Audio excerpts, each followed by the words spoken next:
What's up, guys? Welcome back to Viewer Castles. Today we're going to start off with Mac Cloud 7. Castle level is 21. Validated on a Archer or Mage. Either one could probably validate it. So let's take a look.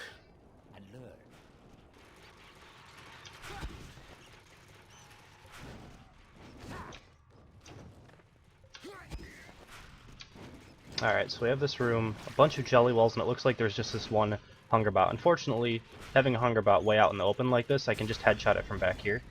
And then I pull this group kind of through the jelly walls, although they won't actually go through the jelly walls, so I can just sort of shoot them from back here. And since there's creatures in the tunnel, I know that I can, I know I don't have to worry about springboard traps there. See, I think everything for your creatures are just a little bit too out in the open. It's too easy for me to pull these from back across this jelly wall, so I don't even have to cross into here. And then even the 3 Pete Poundmores are a little bit out in the open. I would consider something like, you know, having your Pete Poundmores back here somewhere and pulling them with Snouters that are over in... The Snouters are going to be the ones that are going to take like the initial part of the damage, and then the Pete Poundmores will come around the wall and charge into you. I feel like that would work a little bit better. And also just a few more traps in general in this area, like ballistas or anything really like that.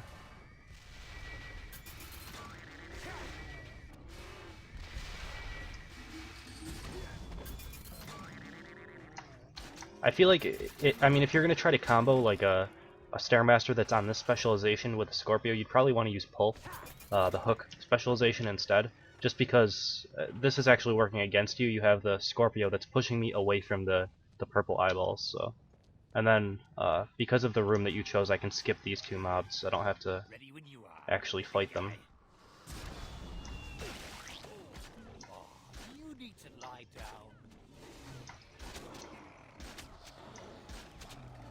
Alright.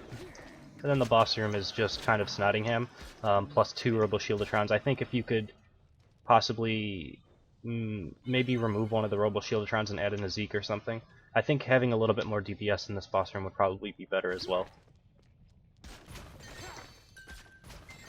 Because Snottingham doesn't quite have enough DPS by himself to kill anybody.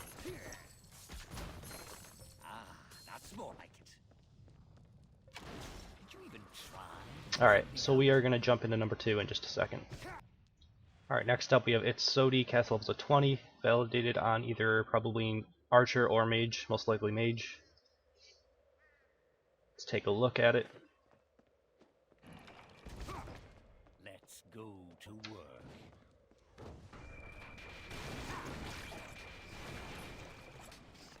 Alright, so we have a spike tunnel, unfortunately. Like I've said in previous videos, it's not quite as good until you get up to level 24 because there's only 2 active panels, so it's really easy to kind of just dodge out of the way of these panels. Even if you don't want to, you don't really have to. You can just kind of run across them, and more times than not you're going to not be on an active panel, so it really doesn't matter as much. Also, a lot less damage until level 24 as well. 24 is just a really good upgrade for spike traps. I like the springboards. I didn't really see them when I was coming across, so that's good. And the IMAX is okay here. It's a pretty small area, and then you have a lot of trap pressure, which is good as well. Alright, and then we have a fire mine trap. Looks like there's 4, which is good.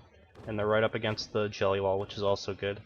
I'll have to see what direction they throw you in, but most likely it's going to throw me into the fire mine pit. Because there's not much pressure out here, there's only 1 ballista trap. So I'm going to use a potion just so I'm full life. And then try to just barely hit that. Alright, so there we go. So I mean, I just barely nicked the side of this springboard trap, which made it so that I was able to nick this end of this 4th one, which gives me a little bit of stun immunity. That's just how I've been going through these traps in general these days. Sometimes it works, sometimes it doesn't work. You really have to get it right on the edge of that first springboard trap in order for it to work properly.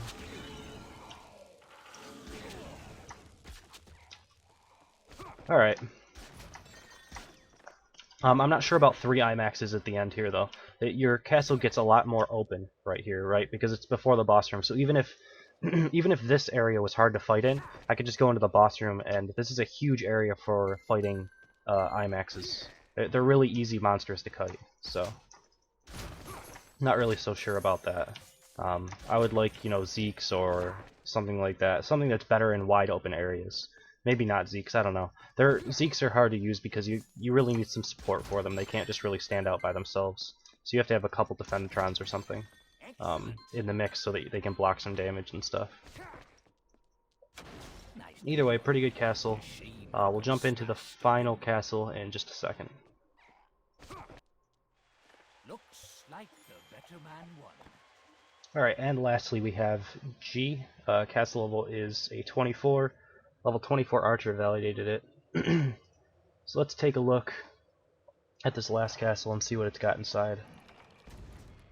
What's yours will soon be mine.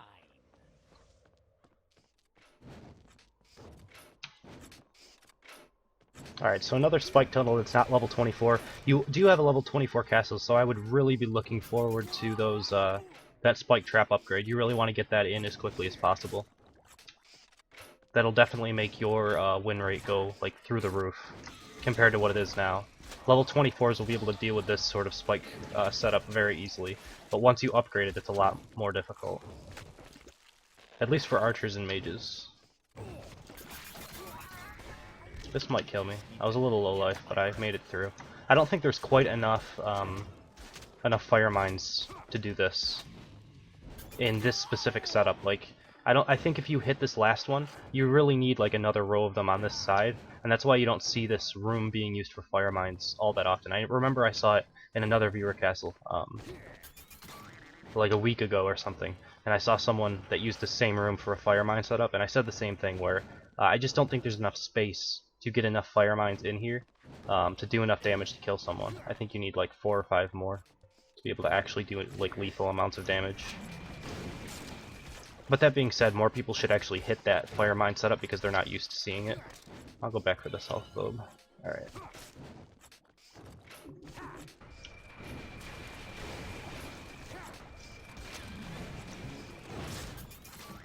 Oh, too easy.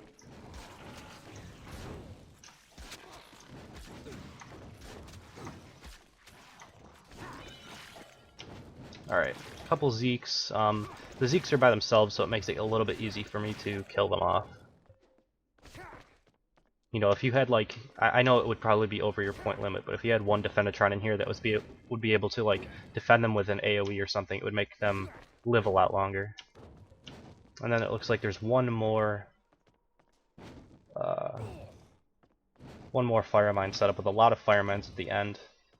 So I'm probably going to try my same strategy. I can't really tell. Like, these ones are harder for me to tell if there's 4 or 5 springboards here. It looks like there's only 4. It looks like it ends here. 2, 3, 4. Probably only 4. So I'll heal up. Wait for my cooldown on the potion to come back.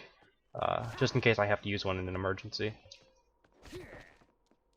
And then I will just try to nick that end springboard trap, and hope that I'll hit another one on the way, or it'll throw me back.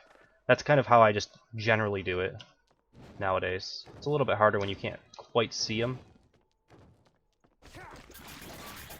Alright, so there. I managed to get it. I do want to see how many springboard traps there actually were. It looks like there's 5 now that I'm seeing it. Yeah, there's 5. So with 5, it's really easy for me to do that. I actually only need to pretty much not land on the second one. You know, as long as I land anywhere on the first one, I'm going to hit the second springboard trap, and that's going to give me enough stun immunity to be able to get off of these fire mines. So for the defender, you really only want 4 of these fire mines if you want to use them to kill archers. If you want to use them to kill mages, their charge ability, their escape, is a little bit longer than archers, so they're able to get across 4 a little bit easier than archers are.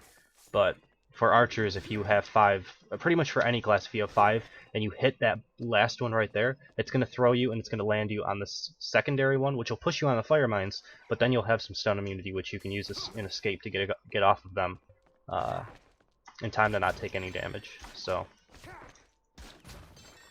just stuff I've kind of went over a little bit already. It's just the way that you can analyze these fire mine setups to try to get across them as an attacker. But yeah, that was number 3. Same shoutouts as always. If you guys enjoy it, please subscribe. Trying to do these every day, and I'll try to do 2 videos a day again next week. Also throw in probably a defense upgrade to level 26. I'm getting close to being able to do that. I think I even have enough life force to be able to get my castle up to level 26, but I need to have the gold to upgrade my summoning portal research lab, and then also upgrade the creatures that I need. Jimbo, maybe smelly archers / Hazeeks. I don't know, I have a couple ideas that I'm going to try to do. I'll see if it works out. Using some sort of like bear trap plus Jimbo combo. I saw one of those a while ago and I wanted to try it out myself, so I might do that once I get up to level 26. I do still have to test out Jimbo to see if he still one-shots people at level 26. If he doesn't, then it's not really worth using him, and I'll probably do something different. Not sure exactly what yet. But yeah, that should be coming out probably next week. I'll probably start upgrading my start farming and upgrading my castle around Tuesday and Wednesday, and then probably be able to do a video Thursday or Friday. And you guys should see it, Friday, Saturday, somewhere in there next week. So, yeah, that's pretty much it. Thank you guys for watching. Hope you enjoyed it, and I will see you next time.